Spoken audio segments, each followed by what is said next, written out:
La Germanie n'était à l'époque que forêts et champs. Ses habitants vivaient dans des chaumières et menaient une vie rustique.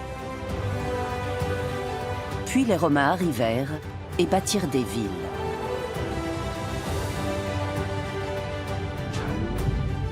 Ils accordèrent aux Germains la citoyenneté romaine.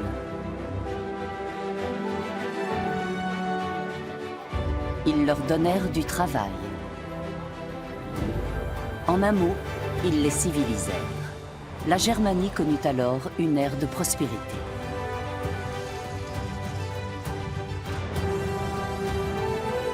L'archéologue Matthias Wemhoff enquête sur un demi-millénaire de présence romaine en Germanie. Rome cherchait la paix, mais elle récolta parfois la guerre.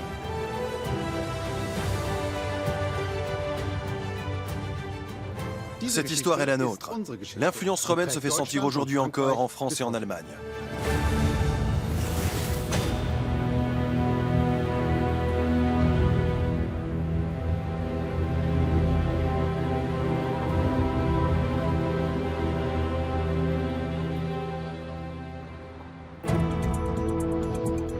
Cologne est construite autour du Rhin, sur les fondations de l'ancienne cité romaine de Colonia. Notre enquête commence au musée romain germanique de la ville. Cette tombe est celle de Lucius Publicius. Originaire des environs de Rome, ce vétéran de la 5e Légion fit fortune à Colonia.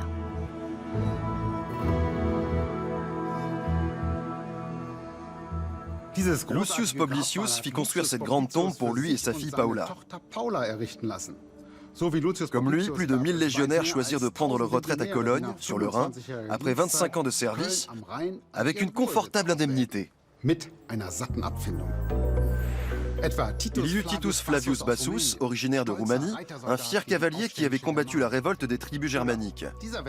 Il y eut aussi ce vétéran de la 10e Légion, Marcus Valerius Celerinus, originaire d'Espagne, qui devint citoyen de Cologne. Les légionnaires romains qui touchaient une pension étaient très appréciés des Germaines. Et beaucoup d'enfants ont dû naître de ces unions, notamment la fille de Lucius Publicius. La petite ville sur le Rhin grossit et en l'an 50 après Jésus-Christ, elle obtint le statut de colonie romaine. Pendant 20 ans, tout alla très bien. Puis en l'an 70, les Bataves se soulevèrent contre Rome et assiégèrent Cologne. À la Curie, autrement dit au Sénat de Colonia, Ubiens et Romains doivent décider de l'avenir de la ville. Cologne doit-elle s'associer au soulèvement barbare contre Rome? La question divise les familles romaines germaniques de la cité. Nous faut en discuter. Les Bataves se tiennent devant nos murs. Écoutez-moi. Ils veulent nous contraindre à prendre une décision. C'est vrai, il a raison, c'est évident. Nous devrions entamer les négociations avec eux. Nous ne le devons pas. Oui. Non, jamais, sous aucun prétexte. Vous avez vu ce qu'ils ont fait devant nos murs? Ils n'ont pas seulement tué des citoyens romains, mais aussi des Ubiens, faisant partie de nos familles. Ils ont conquis Bonn et soumis la cité de Xanten. Ils ont détruit les campements. Ils prendront et pilleront également Cologne. C'est avec ces barbares que vous comptez passer alliance? Vous vous disposez à trahir Rome? C'est une trahison. Marcus, calme-toi. Atto, mon fils, ne me laisse pas prendre seul la parole. Tu dois intervenir. Tu as une mère d'origine germaine. Tu oublies que je suis aussi romain par mon père. Et ubien également par le sang de ma mère. Rome ou la mort, c'est loin d'être une solution. Nous devons transiger avec eux. Oui, c'est exact. Il a raison. Oui, il a raison. Mettez ces vêtements. Faites ce que je vous dis. C'est plus sûr. Comme ça, nous pourrons nous faire passer pour des Ubiens. Les sénateurs ubiens sont des citoyens romains. Ils ont adopté les mœurs des Romains et portent la toge.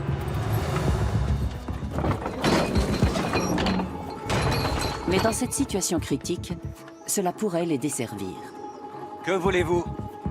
Abandonnez les Romains et reprenez votre place aux côtés des Germains. Et ne soyez plus les esclaves de Rome. Nous devons gagner du temps. Notre cité n'est pas un bastion de l'esclavage. Nous sommes des hommes libres. Il fait bon vivre avec les Romains. Même toi ainsi que ceux qui t'accompagnent seriez libres ici. Voyez-vous ça? Ils se disent des hommes libres. Les Romains vous imposent leurs lois et leur conduite morale. Vous leur versez le tribut des vainqueurs. Êtes-vous des vassaux de Rome ou êtes-vous des Germains? Abattez les murs de cette cité et tuez tous les Romains qui sont là. Ou alors, nous le ferons pour vous. Nous pillerons la ville. Et nous ne tuerons pas seulement les Romains, parce que vous ferez partie des victimes ainsi que vos femmes et toute votre progéniture. Il nous faut à tout prix gagner du temps. Dis à ces barbares que nous avons besoin d'un délai de réflexion. Nous allons en délibérer. Nous vous donnerons notre réponse. Le destin de la Germanie est entre les mains des Ubiens de Cologne. L'Empire romain s'étend de l'Égypte à la Bretagne insulaire, l'actuelle Grande-Bretagne.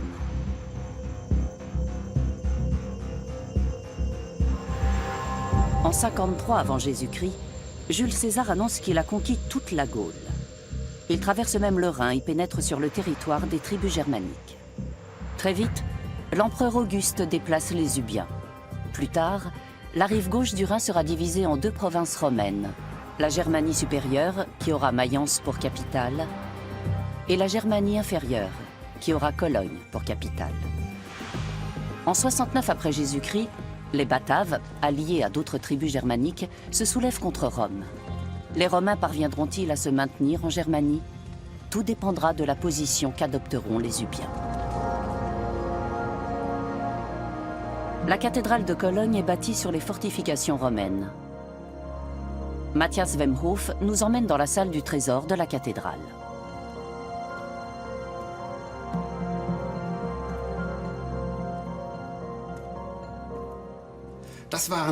Voici le mur que les Ubiens étaient censés détruire.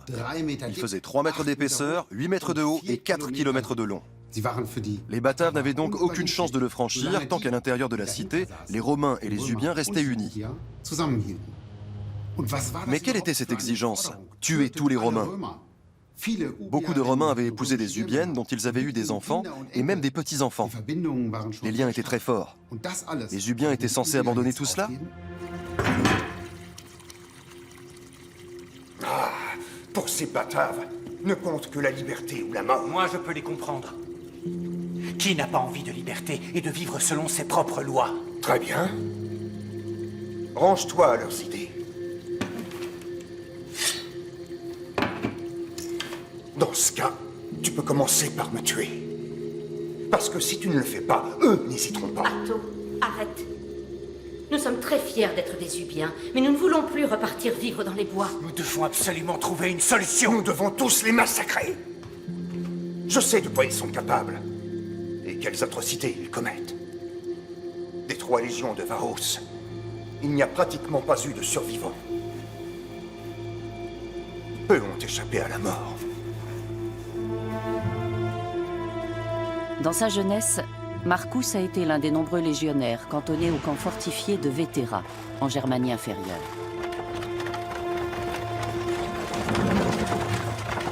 À l'automne de l'an 9, on attend les légions de Varus de retour de leur camp d'été au bord de la Vézère.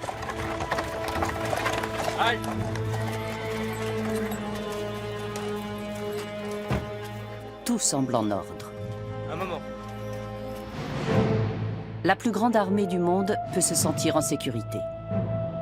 Un camp fortifié comme celui de Vetera, près de l'actuelle ville de Xanten, rassemble jusqu'à 12 000 légionnaires prêts au combat. Au centre du camp s'élève une statue de César, à qui les soldats de métier ont prêté serment lorsqu'ils se sont engagés pour 20 années de service. Tous les camps militaires romains sont construits sur le même plan, avec des quartiers pour les troupes et d'autres pour les gradés.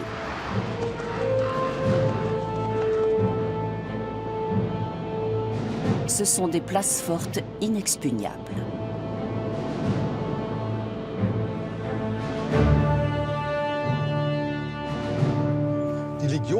Les camps fortifiés sont la colonne vertébrale de l'armée romaine en Germanie. Ils sont la clé de voûte de la domination romaine. De plus, ils créent beaucoup d'emplois.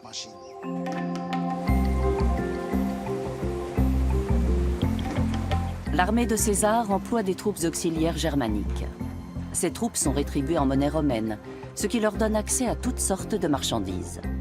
Mais les soldats germains ne sont pas logés dans le camp.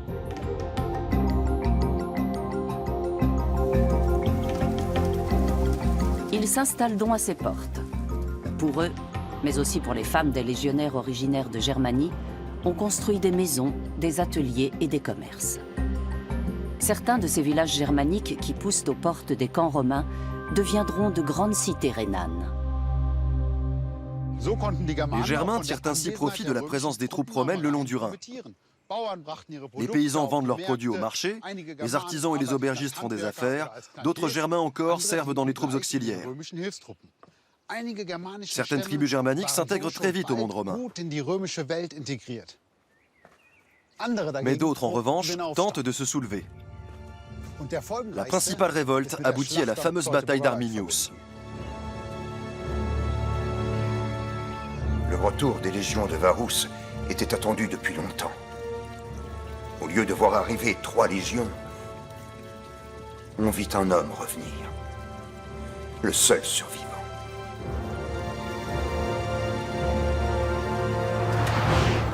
Bien.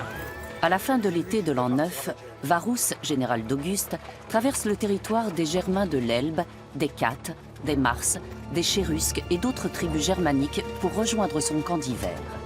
Il a toute confiance dans ses troupes auxiliaires.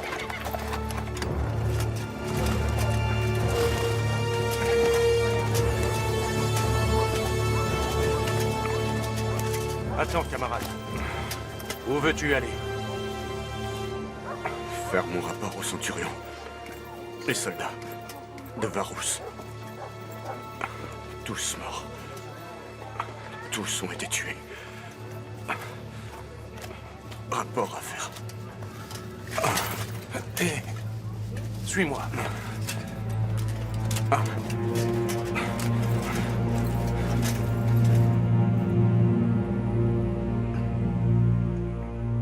Raconte ce qui s'est passé. Parle, légionnaire. Arminius n'a pas hésité à nous trahir. Le préféré de notre valeureux chef Varus. Il nous a conduits droit dans une embuscade tendue par les Chérusques. Nous étions déjà sur le chemin du retour en direction du Rhin. Nous étions contents de rejoindre notre campement d'hiver à Vétéra. De retrouver après plusieurs mois un toit pour nous abriter. De serrer à nouveau une femme dans nos bras. Ces damnées forêts.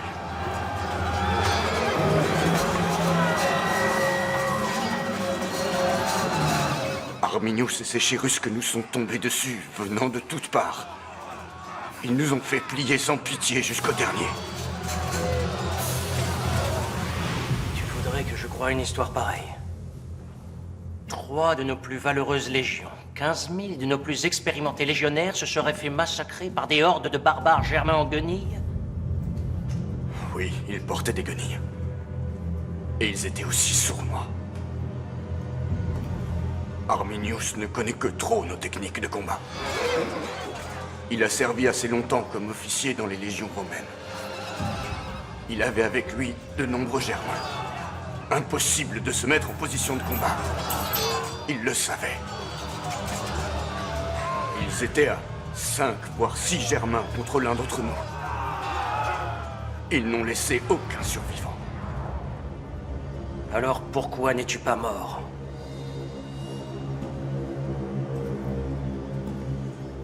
Tu as fui le champ de bataille. Tu connais le sort que l'on réserve aux déserteurs. Non. Moi, jamais je ne déserterai. J'ai été blessé. Et ils m'ont cru mort. Varus, lui, n'a pas hésité. Il s'est suicidé.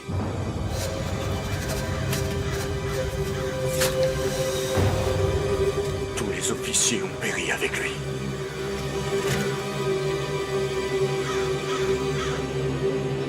Les aigles de nos légions ont été perdus. Croyez-moi, ils sont tous morts.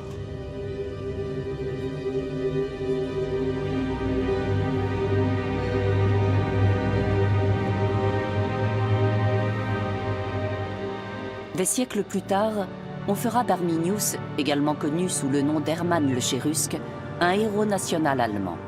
Tacite, déjà, l'appelle le libérateur de la Germanie. Mais tous les Germains ne veulent pas être libérés, loin s'en faut. Le soulèvement des Chérusques en l'an 9 après Jésus-Christ ruine les projets d'Auguste, qui rêvait d'une grande Germanie allant jusqu'à l'Elbe. Le territoire qui correspond aujourd'hui à l'Allemagne est alors scindé en deux, avec le Rhin pour frontière, de Mayence à la mer du Nord. Sur la rive droite, vivent des tribus germaniques qui gardent leur liberté, mais ne bénéficient pas de l'apport de la civilisation romaine. La rive gauche forme la Germanie romaine. À Xanten, Bonn, Coblence, ou encore Strasbourg et Constance au sud, les Romains bâtissent des cités sur le modèle de Rome.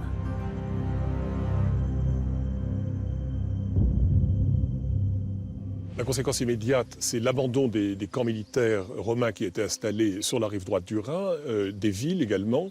Mais ce qu'on observe, c'est que cette rupture de dans la présence militaire entraîne momentanément une interruption du commerce. Et on observe que quelques années après, les courants commerciaux qu'on avait perçus avant cette défaite, au moment de la paix entre les peuples germaniques et les Romains, se remettent en marche selon les mêmes réseaux. C'est-à-dire qu'on a eu une interruption dramatique, mais les réseaux commerciaux reprennent assez vite. La principale conséquence, c'est l'installation de camps légionnaires ou de camps de détachement légionnaires dans la plaine d'Alsace, sur la rive gauche du Rhin, et le développement assez rapide d'une civilisation urbaine inconnue jusque-là dans la région, que l'on perçoit à travers l'adoption de l'architecture en grand appareil et la construction des mausolées funéraires, ou l'importation massive d'amphores ou de céramique romaine. Le Rhin est une frontière naturelle facile à défendre contre les tribus germaniques. Mais Rome ne renonce pas à conquérir la rive droite du fleuve. Jules César, déjà, a jeté un pont sur le Rhin.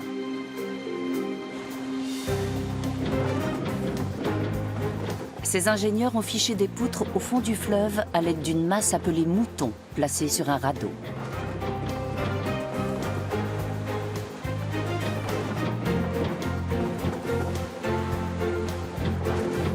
Ces pilotis ont ensuite été recouverts de longerons qu'on a apportés en canot. Enfin, sur les longerons, on a placé des traverses qu'on a recouvertes de claies. Ce pont solide a permis à César de franchir le Rhin pour pénétrer en territoire germanique avec des légions entières. Par la suite, Rome a cantonné plus de légionnaires aux abords du Rhin que partout ailleurs dans l'Empire. La frontière le long du Rhin était sûre, mais il était impossible de savoir ce qui se tramait exactement sur l'autre rive. Voilà pourquoi il fallait constamment envoyer des patrouilles sur place. Nous devions assurer la sécurité de l'Empire romain. C'était la mission des légionnaires. On raconte qu'ils brûlaient des villages entiers. Qu'ils faisaient des esclaves. Demande à ta mère comment c'était. Souvent, nous traversions les rives du Rhin pour nous rendre dans d'horribles forêts brumeuses. C'est là qu'un beau jour, j'ai rencontré ta mère dans un village. L'historien latin Tacite décrit la Germanie comme une terre affreuse, avec un ciel implacable, d'un aspect affligeant pour celui qui veut s'y établir, comme pour le voyageur. Les Germains n'ont pas de ville. Ils vivent éparpillés dans des hameaux. Leur agriculture est peu productive, mais ils ont un autre moyen de subsistance, une source de revenus juteux, la guerre. Les tribus guerroient entre elles ou attaquent la riche Germanie romaine. Les constructions germaniques sont rudimentaires. Faites en bois et torchis avec un toit de chaume, elles abritent les hommes comme les bêtes. De la sorte, ils se réchauffent mutuellement. Elle a 2 chèvres. Même après la défaite de Varus, Rome continue sa progression sur la rive droite du Rhin. Voilà les Romains! Les légionnaires effectuent des opérations punitives dans les villages germaniques et se livrent au pillage. Tiens-moi ça, tu veux bien? Pour faire un exemple ou en représailles, il leur arrive de brûler tout un village et de réduire ses habitants en esclavage. Plus vite que ça, on se dépêche. Remuez-vous. Mais ils n'ont pas toujours besoin de recourir à la violence. Marcus, arrête de rêvasser et emmène ce coffre.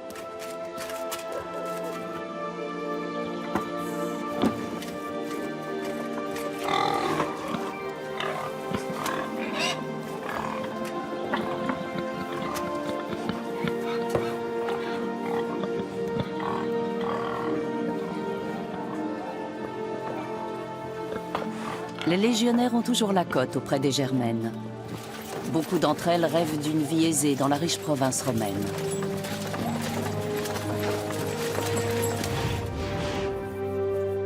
Ta mère a eu le courage de partir. Elle voulait vivre une autre vie. Elle m'a suivi ici et je l'ai épousée. Ubi bene, ibi patria. Là où je suis bien, là est ma patrie. Et nous nous sentons bien ici. Regarde donc un peu quel paradis nous avons fait de ce pays de barbares.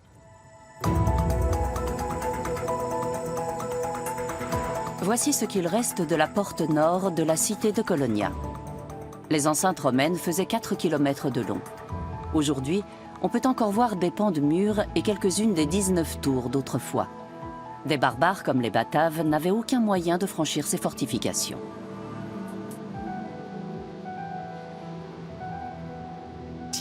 Les fondations de Cologne sont profondément enfouies dans le sol. Elles se cachent ici, à 10 mètres sous la chaussée. Ce sont les grosses pierres de taille du monument des Ubiens.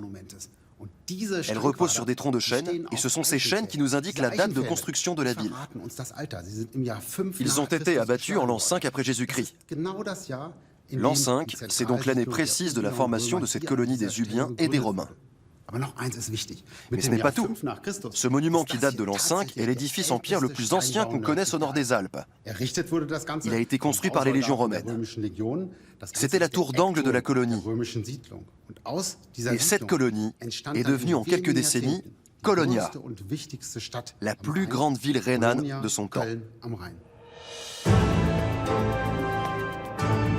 Voici la tour d'angle de ces imposantes fortifications. Colonia est surtout peuplée de civils ubiens.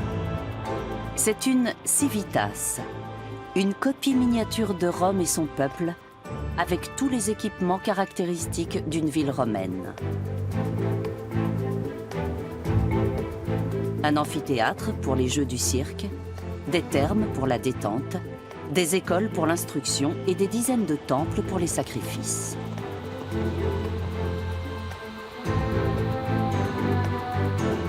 Colonia compte 80 000 citoyens et rayonne à des lieues à la ronde sur les 2 rives du Rhin. Comme toutes les cités de l'Empire, elle possède un capitole surmonté d'un temple consacré à la triade divine romaine. Le forum est le cœur de la ville. Il abrite le marché où l'on trouve aussi bien des produits locaux que des marchandises venues du monde entier. Le forum est aussi le lieu où l'on traite les affaires et où l'on fait les proclamations officielles. Tous les citoyens s'y retrouvent, quelle que soit leur origine. Les Ubiens, mais aussi les Italiens, les Syriens, les Espagnols, les Bulgares ou encore les Roumains. L'Empire romain ne fait pas de distinction entre les peuples. Voici l'empereur Auguste, le fondateur de Cologne. Il s'est dit, on va faire avec les Germains comme avec les autres peuples soumis. On va leur bâtir des cités et leur en confier l'administration. Ainsi, ils seront contents. Parce que l'arme la plus puissante de Rome n'était pas ses légions, ses épées ou ses catapultes. C'était la qualité de vie qu'elle proposait. Rome offrait la civilisation, la prospérité, le droit et la paix. Le temple du Capitole est dédié à Jupiter, Junon et Minerve, les 3 dieux tutélaires de Rome. Ils dominent toute la ville. Mais le lieu de culte le plus important est l'autel des Ubiens, l'Ara Ubiorum. Là, les citoyens de Cologne et de la province sacrifient à la déesse Roma en signe de soumission à l'empereur. Parallèlement à ce culte, les peuples soumis peuvent continuer à vénérer leur dieu. C'est l'un des coups de génie des colonisateurs romains. La ville d'Ara-Ubiorum a été fondée sous le règne d'Auguste. Elle prend le nom de Colonia Claudia lorsque Claude lui accorde le statut de colonie romaine. L'empereur accède à une demande de son épouse, Agrippine la Jeune, une arrière-petite-fille d'Auguste née dans cette ville. Pour remercier leur bienfaitrice, les habitants de Cologne accolent au nom de leur ville la mention Agrippinensium. Le nom complet de la ville devient ainsi Colonia Claudia Ara Agrippinensium. Mais Cologne n'aurait jamais vu le jour sans la Pax Augusta, la paix d'Auguste. La Pax Augusta, la paix d'Auguste, peut être considérée comme un motif de propagande, d'ailleurs maintes fois répété dans le testament d'Auguste, mais on sait que cet empereur ne cessa jamais de faire la guerre, d'abord en Espagne, puis dans les Alpes et enfin en Germanie. Alors la paix est une réalité pour les 3 provinces gauloises, qui connaissent d'ailleurs, dès le règne d'Auguste, un essor économique et urbain tout à fait considérable. Il n'y a aucune différence de romanisation entre la Gaule et la Germanie. Si on prend l'exemple du développement urbain, celui-ci se fait aussi vite dans les provinces germaniques que dans les provinces gauloises, et probablement avec une intensité plus grande et selon des modèles plus proches de l'Italie et de Rome qu'ailleurs dans les Gaules. La future Cologne a surgi de terre avec la bénédiction des dieux. Un prêtre a tracé à la charrue le sillon marquant l'enceinte sacrée de la cité, comme Romulus l'avait fait à la fondation de Rome. Les Romains ont ensuite creusé une tranchée le long du sillon et monté une palissade avec des tours de guet pour défendre la ville des Ubiens. Plus tard, cette palissade est remplacée par un mur de pierre. Le tracé des rues est rectiligne. La ville est divisée en 4 quartiers le long de 2 grandes voies, le Cardo Maximus et le Decumanus, qui existent encore aujourd'hui sous le nom de Hohe Strasse et Schildergasse. Bâtie par les légionnaires, même s'il ne s'agit pas d'un camp militaire, la cité présente le plan classique d'une ville romaine. Elle est peuplée de civils ubiens et de vétérans de l'armée romaine originaires du monde entier. Colonia est le bastion des Romains à la frontière de l'Empire. Elle s'offre au regard des tribus germaniques qui peuplent la rive droite du Rhin, telle une vitrine étincelante de la civilisation romaine. Tu te souviens comme tu écarquillais les yeux la première fois que je t'ai conduit dans cette ville? Tu n'avais encore rien vu de tel. Ici, toutes les voies étaient pavées. Plus de boue dans les rues. Tu étais si heureuse de voir ça. Et tu l'étais aussi quand on s'est installé ici. Quand tu as eu ta propre vaisselle. Oui, c'est la vérité. Et j'ai pensé... Vivamus. Vivons.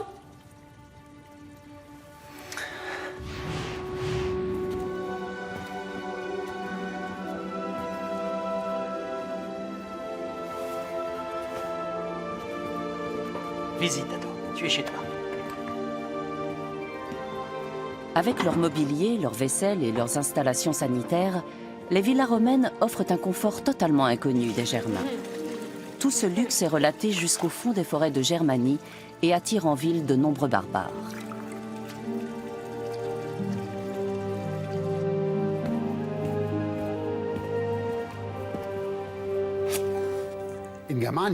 La nuit tombait tôt en Germanie. Mais il y avait mieux que le feu de bois et les flambeaux. L'éclairage LED de l'époque, c'était quelques gouttes d'huile d'olive, une mèche, et voilà la lampe à huile. Ces lampes étaient richement décorées. Animaux, combats de gladiateurs ou scènes de débauche.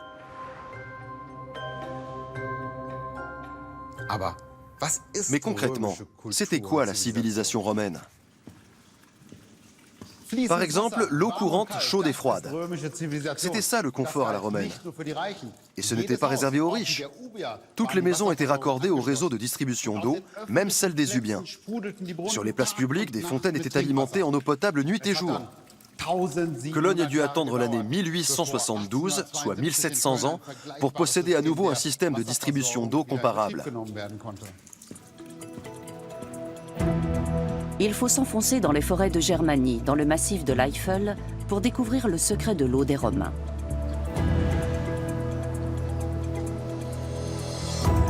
Les piliers du pont aqueduc, restaurés près de Metternich, sont très impressionnants. L'opus caementicium, la maçonnerie en mortier et pierre, est une invention romaine utilisée dans toutes les constructions de l'époque. L'archéologue Klaus Greve sait où se trouvent les sources de l'eau transportée par l'aqueduc. L'eau de la cité de Colonia provenait du massif de l'Eifel.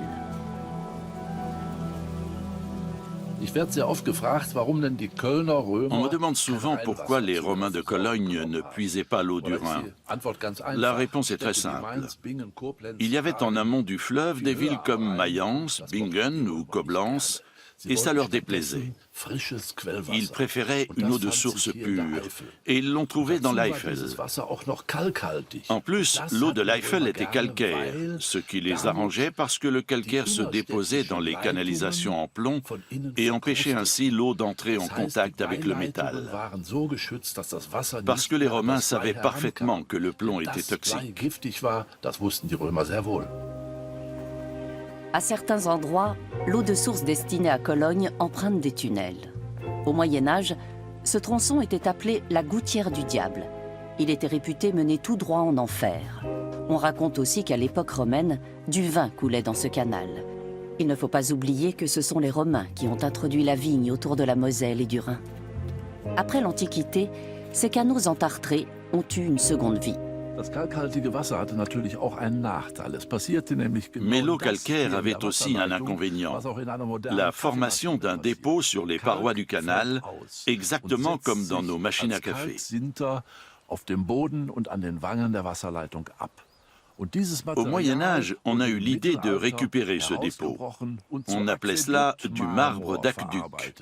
On en a fait des colonnes, des plateaux d'hôtel, des pierres tombales dans toute l'Europe de l'Ouest. La Cologne antique faisait une énorme consommation d'eau et elle était alimentée par plusieurs sources.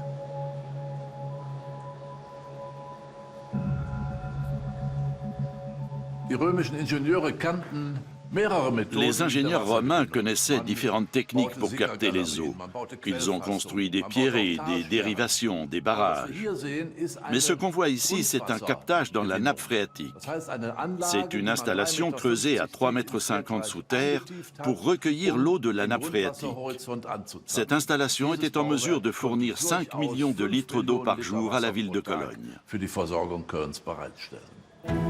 Le pont aqueduc le plus long mesure 1400 mètres. Les Romains n'ont que des instruments assez simples pour calculer la pente de l'aqueduc et permettre à l'eau d'arriver au niveau de Cologne. Malgré cela, leurs calculs sont d'une précision qu'on peine à concevoir aujourd'hui.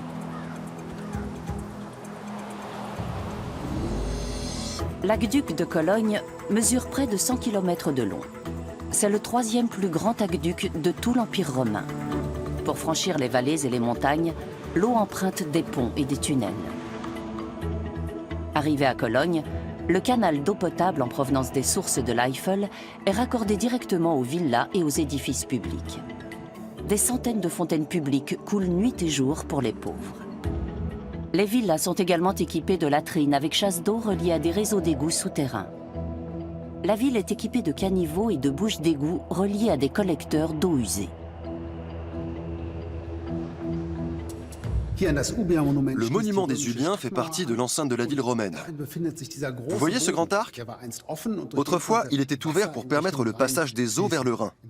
On le murait en cas de guerre et on l'a peut-être muré lors du soulèvement des Bataves.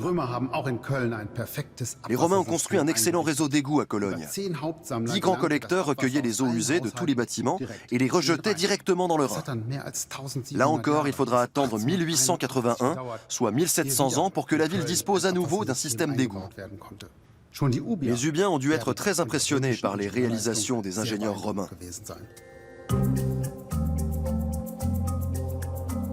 Les vétérans qui, comme Lucius Publicius, choisissent de rester en Germanie, ne veulent pas pour autant renoncer à leur confort. Lucius fait fortune à Cologne. Il est négociant en vin et organisateur de jeux de cirque. D'autres vétérans se font artisans ou entrepreneurs de bâtiments. Mais l'activité la plus lucrative est l'import-export.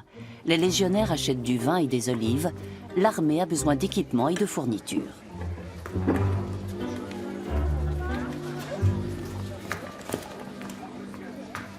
Oh, Marcus! Comment va ton petit commerce, mon ami? Veux-tu que je t'en fasse un millier pour chausser la 20e Légion? Si elles sont bonnes? Bien sûr qu'elles le sont.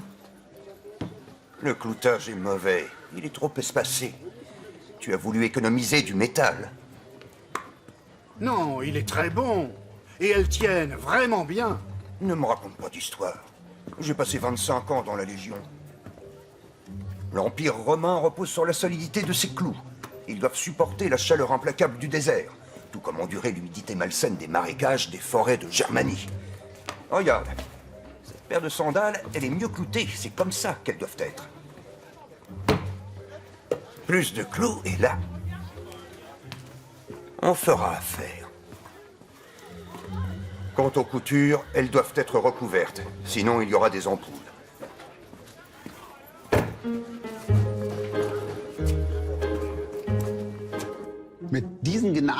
Les Romains ont conquis un empire avec ces sandales cloutées.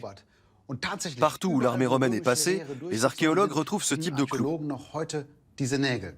Un légionnaire portait 1,3 kg à chaque pied. Pour le reste, les Caligae avaient une forme ergonomique et donnaient peu d'ampoules, ce qui était sûrement un atout en temps de guerre.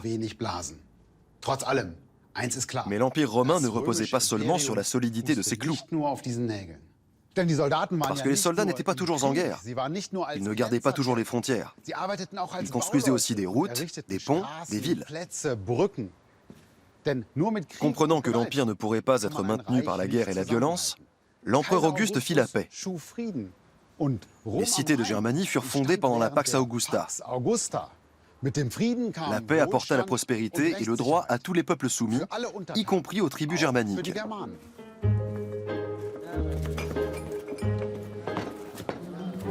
D'où viennent tes marchandises?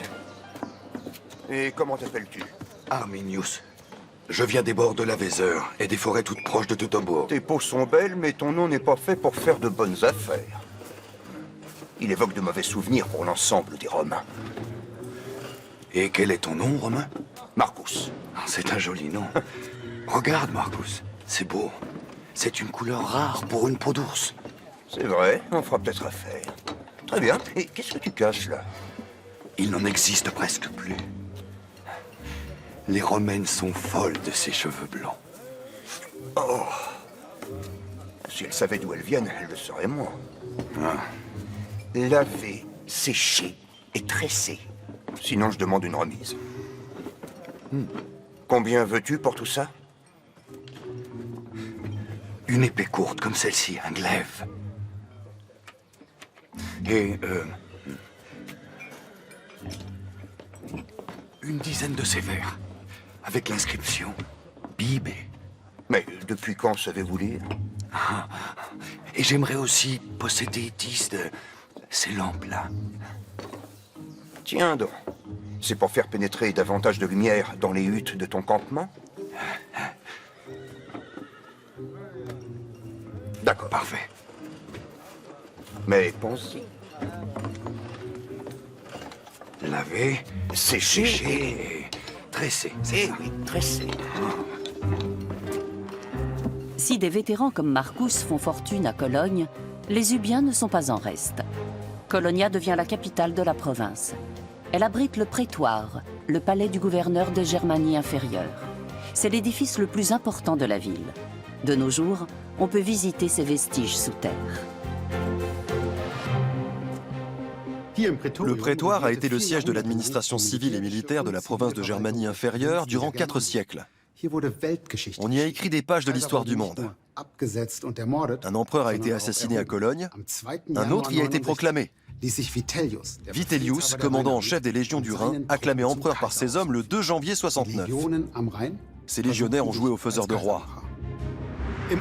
Au même moment, dans l'est de l'Empire, Vespasien est également proclamé empereur par ses troupes. Une guerre civile éclate. La bataille décisive a lieu sur le sol italien.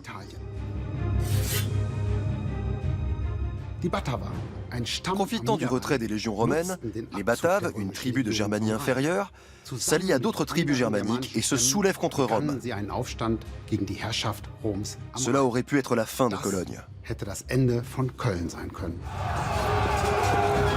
Le soulèvement de l'an 70 est le fait des troupes auxiliaires formées par l'armée romaine et rompues au maniement des armes. Les Bataves prennent d'assaut les camps fortifiés de Xanten et de Bonn et les incendient. Cologne est menacée. Atto, n'oublie pas que tu es mon fils. Si tu décidais de te rebeller contre Rome maintenant, alors ce serait ta chute. Tu dois penser aux conséquences. Et tu dois penser également à l'avenir de tes enfants. Est-ce que tu as l'intention de tout abandonner?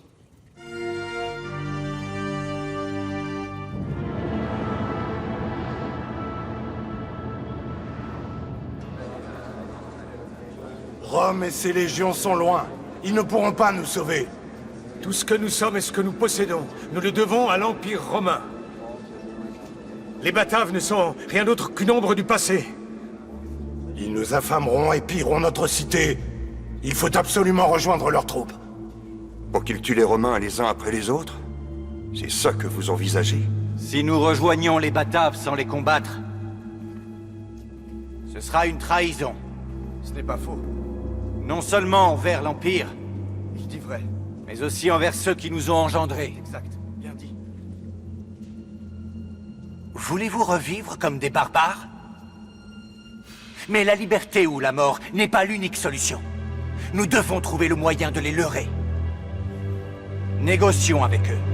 Bien dit. C'est exact.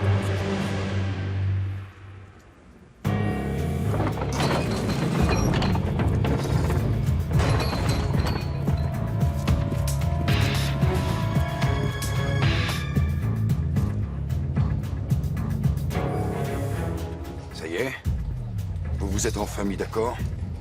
Alors même qu'aucune alternative ne s'offre à vous. Je vous écoute. Faites-vous encore partie des tribus de guerriers germains? Ou est-ce que les bains chauds ont eu raison de vos valeureuses origines? Tuez les Romains et ouvrez cette porte! Vous êtes très courageux. Vous ne craignez pas de mener une guerre contre l'Empire. Vous connaissez le sort réservé aux insurgés de Rome. Nous allons vous ouvrir la porte. Envoyez une délégation. Pour que vous les égorgiez sans sourciller. Proposons des otages en échange. Vous pourrez garder vos armes.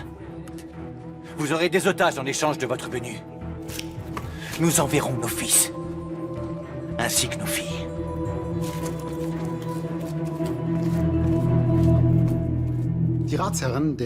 Les sénateurs romains et ubiens sont obligés de négocier avec les insurgés. Ils n'ont pas le choix, parce qu'on ne plaisante pas avec les Bataves. Ils sont dangereux. Ils ont déjà dévasté les environs de Cologne, attaqué des domaines et tué beaucoup de gens. Quand ils menacent de tuer non seulement les Romains, mais aussi leurs alliés ubiens, ces derniers doivent faire preuve de diplomatie. Mon grand-père était romain. Mon père est romain, et ses petits-enfants parlent le latin. Ils ont un bel avenir devant eux. Est-ce que vous tueriez vos pères? Mon gendre est également un citoyen romain. Tu demandes que je fasse de ma fille une veuve et de ses enfants des orphelins? Nous buvons la même eau que les Romains et nous nous baignons dans les mêmes bains que les Romains. Ici, nous possédons les mêmes droits qu'eux. Vous avez oublié vos origines et ce que vous êtes. Vous avez offert votre liberté aux envahisseurs. Mais nous avons toujours su conserver notre liberté. Voilà pourquoi nous voulons vivre dans une Germanie sans oppresseurs. Que souhaiter de plus que ce que nous possédons ici? Regarde autour de toi et vois cette magnifique cité. Nous menons une vie de rêve. On peut discuter de beaucoup de choses avec vous, mais tuer les Romains est impossible pour nous. Cette ville nous appartient autant qu'à eux.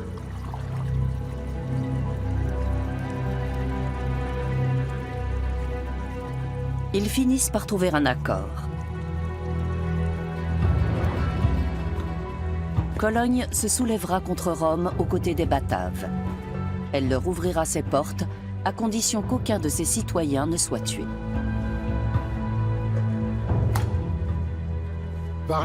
Les citoyens de Cologne sont-ils opportunistes ou sont-ils de grands tacticiens?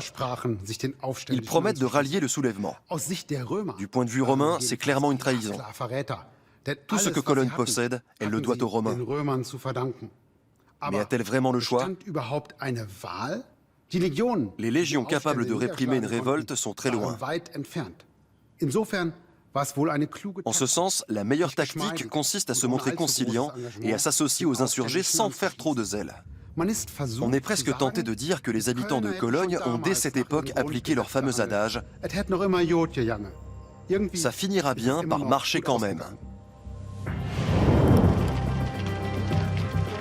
Les Ubiens s'unissent aux Bataves pour attaquer Trèves. Mais ils se heurtent à la légion commandée par Cerialis, un général de l'empereur qui écrase les Bataves. Les Ubiens ne demandent pas leur reste et retournent à l'abri de leur cité. Mais ils ont trahi l'empereur. Ils ont rompu la Pax Romana. Quelle sera la réaction de Vespasien? Il n'y a jamais eu de révolte générale ni de résistance que l'on pourrait qualifier de nationale. En revanche, à plusieurs reprises, il y a eu des oppositions, soit de la part des élites qui protestaient contre leur confiscation de privilèges fiscaux, soit des révoltes un peu plus importantes de paysans qui résistaient à ce qu'ils considéraient comme un matraquage fiscal. Les Gaulois trouvaient un intérêt à l'établissement de la paix romaine dans la mesure où elle permettait un essor économique sans précédent et l'ouverture de nouveaux marchés en Méditerranée. Ils pouvaient y trouver également un intérêt social dans la mesure où les aristocraties étaient confortées par le pouvoir romain. La politique de Rome après la conquête des provinces était de s'appuyer sur les notables locaux, les aristocraties locales, dans le cadre de cités, la civitas romaine, un peu l'équivalent des départements français d'aujourd'hui. Les Ubiens se réfugient dans leur ville. Ils doivent maintenant se concilier l'indulgence de Vespasien.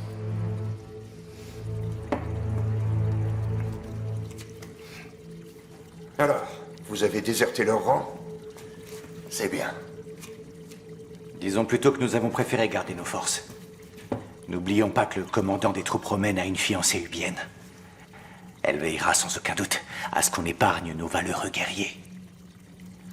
On raconte qu'il a succombé à son charme. Et qu'en est-il des chefs insurgés? Nous les avons invités à un petit repas de fête entre nous à Tolbiac.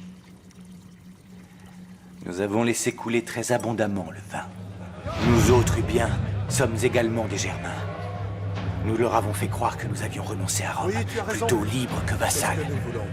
Ils nous ont cru sans difficulté.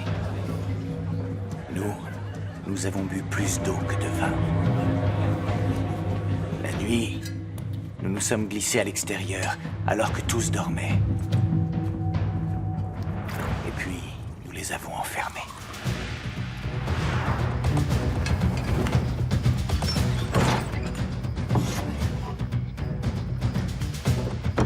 Ce qui s'est passé ensuite, on te l'a certainement déjà raconté. Vespasien fait preuve de clémence. Il accepte ce sacrifice expiatoire des Ubiens et renonce à les punir. Cologne, la cité romaine germanique, est sauvée. Au cours des siècles suivants, elle connaîtra un essor considérable. Citadelle aux frontières de l'Empire, elle sera la vitrine de la douceur de vivre à la romaine. Sur la rive gauche du Rhin, personne n'osera plus défier le pouvoir romain avant longtemps. Magis silla pugnabat, quae pluris emuntur.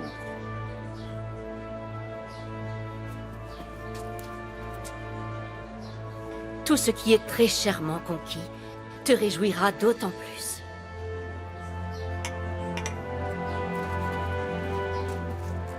Le temps est venu de voir encore plus grand.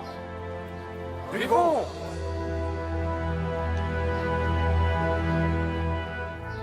Des Romains venus des quatre coins de l'Empire sont venus s'installer dans la jeune cité de Cologne et s'y sont mélangés aux Germains. Un bon exemple de ce métissage est la famille de notre vétéran Lucius Publicius. Si sa descendance ne s'est pas éteinte, ses gènes doivent encore circuler à Cologne, la seule ville d'Italie située en Allemagne, comme on dit ici. La politique d'intégration menée par Rome en Germanie a été couronnée de succès.